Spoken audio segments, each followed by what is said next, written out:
بسم اللہ الرحمن الرحیم۔ السلام علیکم ورحمۃ اللہ وبرکاتہ۔ افضل ترین ذکر لا الہ الا اللہ۔ ہم تمام مسلمان دنیا اور خاص کر آخرت کی کامیابی کے طلبگار ہیں۔ اس تیزی اور افراتفری کے دور میں ہمیں چاہیے کہ اپنی زبان اور دل کو اللہ کے ذکر سے پاک کرتے رہیں۔ یہ کلمہ بولنے میں بہت آسان اور ہلکا ہے، پر اس کے اچھے اثرات ہماری زندگیوں کے لیے بے حساب ہیں۔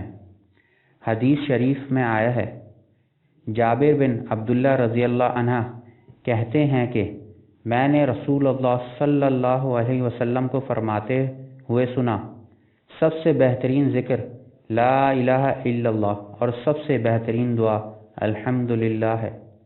ایک اور حدیث میں آیا ہے، معاذ بن جبل رضی اللہ عنہ کہتے ہیں کہ رسول اللہ صلی اللہ علیہ وسلم نے فرمایا، جس کا آخری کلام لا الہ الا اللہ ہوگا وہ جنت میں داخل ہوگا۔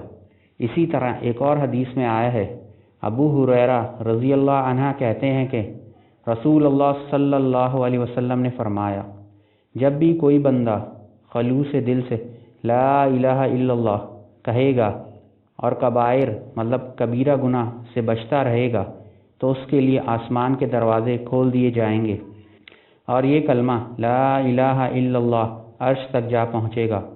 اللہ تعالی ہم سب کو اس کلمے کا زیادہ سے زیادہ ذکر کرنے کی توفیق عطا فرمائے تاکہ ہم دنیا اور آخرت کی کامیابی حاصل کر سکیں۔